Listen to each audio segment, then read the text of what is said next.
My daughter-in-law-to-be showed me the wedding website proudly on her phone at Sunday dinner, scrolling through the Meet the Family section she and my son had built together. Photographs and short biographical paragraphs describing everyone in the wedding party and immediate family. I found my own photograph eventually, a pleasant picture from a barbecue 2 summers earlier, beneath which sat a single sentence: Robert Kessler, father of the groom, enjoys woodworking and spending time with his grandchildren. My name is Colonel Robert Kessler, United States Air Force, retired. I was 66 years old scrolling through that wedding website, reading a single sentence that reduced 28 years of service to a footnote about woodworking. And I handed the phone back to my future daughter-in-law with a smile and said it looked wonderful. Because there are moments you simply let pass rather than turning into something they don't need to become. I need to explain how a father's entire military career ends up compressed into a single hobby-focused sentence on his own son's wedding website, because it wasn't malicious, and understanding why matters for what happened next. I flew reconnaissance and command aircraft for 28 years, moving through increasingly senior roles that eventually put me in charge of coordinating complex, high-stakes operations during 2 significant periods of conflict across my career. I earned a certain reputation within specific military and intelligence circles, one built around a call sign I'd carried for most of my flying career, a name that meant something very specific to a fairly small, specialized community of people who'd either flown with me directly or relied on operations I'd helped coordinate from command positions later in my career. That call sign followed me through some of the most demanding years of my professional life, attached to specific operations that decades later occasionally surface in military history discussions among people who study that particular era closely, though I myself rarely thought about it in those terms. To me, those years were simply an accumulation of difficult, focused work, decisions made under pressure, coordination efforts that succeeded or failed based on details most civilians would find impossibly technical and dry if I ever tried explaining them at a dinner table. I never discussed any of this in detail at home. My son, Michael, grew up during years when I was frequently deployed or working in roles that required significant operational security even when I was physically present, which meant our relationship, warm as it genuinely was, developed largely around the ordinary textures of fatherhood, rather than any real understanding of what I actually did when I wasn't home. I coached his little league team during stretches between deployments. I taught him to work with wood in the garage, a hobby that had started, honestly, as a way to keep my hands and mind occupied during the disorienting readjustment periods after coming home from difficult assignments, and eventually became something I genuinely loved independent of its original purpose.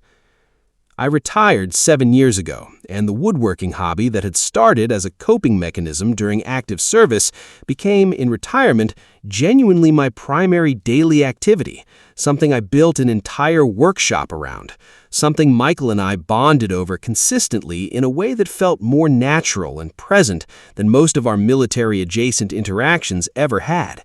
It made sense, in a way, that when Michael and his fiancée, Sarah, sat down to write brief biographical descriptions for their wedding website, enjoys woodworking and spending time with his grandchildren was simply the truest, most immediately available description of the father Michael actually knew day to day.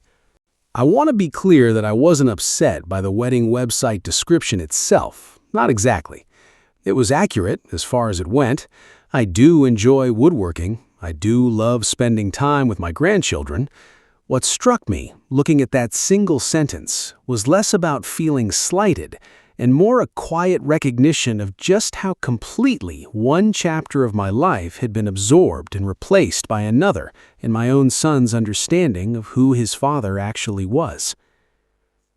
I remember standing in my kitchen later that evening, after everyone had gone home, thinking about how strange it was that a man could spend 28 years building an entire career around split-second decisions and coordinated operations affecting hundreds of lives, and have that entire chapter summarized, accurately but incompletely, by a hobby he'd picked up almost as an afterthought during his hardest years of service. It wasn't a painful realization exactly, more a quiet, almost philosophical one, about how identity gets rewritten by whoever happens to be paying attention during whichever chapter of your life they know best. The wedding was scheduled for early autumn, and in the months of planning leading up to it, I mostly stayed in my usual supportive background role, helping where asked, offering opinions when solicited, otherwise letting Michael and Sarah manage the countless details of their own celebration. I didn't think much more about the wedding website description after that Sunday dinner, filing it away as simply an accurate, if incomplete, snapshot of how my son currently understood me. What changed the dynamic wasn't anything I did or said directly. It happened instead through Michael's best man, a longtime friend named Ethan, whom Michael had known since college, someone I'd met at various gatherings over the years but never had any particularly deep conversation with. Ethan, as it turned out, had a cousin who'd served in the Air Force in a role adjacent to certain operations I'd coordinated during the later years of my career. And Ethan himself had developed, through years of listening to his cousin's stories and his own independent interest, a fairly detailed knowledge of certain historical military operations and the call signs associated with key figures involved in coordinating them. At the rehearsal dinner, 2 nights before the wedding, conversation drifted, as it sometimes does among groomsmen and family gathered together, toward military history, prompted initially by Ethan's cousin mentioning something about his own recent deployment. I was seated nearby, contributing occasionally to the general conversation without offering any specific personal details, the same practiced vagueness I'd maintained for decades. The restaurant had a comfortable, low buzz of conversation around us, servers moving between tables, the specific relaxed energy of a rehearsal dinner where most of the formal wedding stress hadn't quite arrived yet. I remember feeling entirely at ease in that moment, listening more than talking, enjoying watching my son surrounded by people who clearly cared about him, with no particular sense that the evening was about to shift into anything significant. At some point during that conversation, Michael, making pleasant small talk, mentioned offhandedly that his own father had been in the Air Force for a long time too, the same general, thin description that had characterized my military service throughout Michael's entire understanding of me. Ethan, curious, asked a few general follow-up questions, the kind most people ask politely without expecting particularly detailed answers. What years I'd served, roughly what I'd done. I gave my usual general response, mentioning aircraft types and rough time frames without specifics, the practiced deflection of decades. But at some point during that conversation, in a moment I genuinely hadn't anticipated, Ethan asked, almost as an aside, whether I'd ever gone by a particular call sign during my active years, a specific name he mentioned having heard his cousin reference multiple times over the years in connection with a series of historically significant coordinated operations. I want to describe what that moment felt like, hearing my own old call sign spoken aloud, casually, at my son's rehearsal dinner by a young man I barely knew, decades after I'd stopped hearing it used by anyone outside a small circle of former colleagues who occasionally still reached out. I confirmed, quietly, that yes, that had indeed been my call sign. Ethan's entire demeanor shifted immediately and visibly. He set down his drink and, in a voice that had lost all its earlier casual small talk quality, began explaining to the table, and specifically to Michael, exactly what that name actually represented within certain historical and operational contexts, details he'd absorbed over years of his cousin's stories, details that painted a considerably more significant picture of my actual career than the woodworking and grandchildren sentence on the wedding website had ever suggested. Michael sat there, I'm told, though I was watching him directly and can confirm this myself, with an expression of genuine, dawning surprise, listening to his own best man explain, in specific and clearly well-informed terms, operational details about his own father that Michael himself had simply never heard.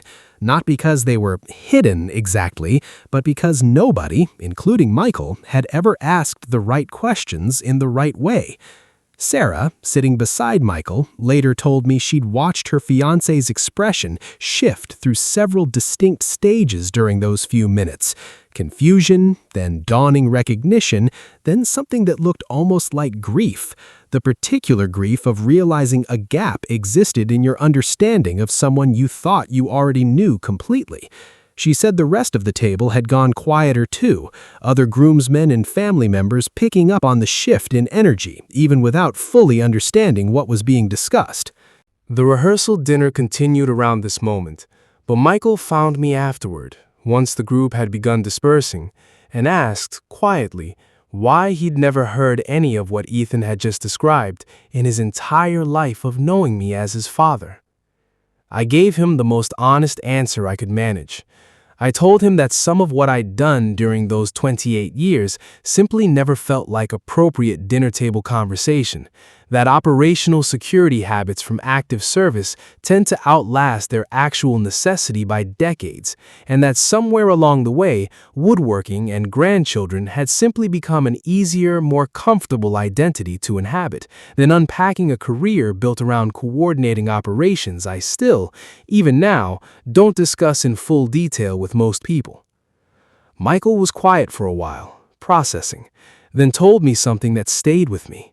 He said he felt a strange mixture of pride and something closer to grief.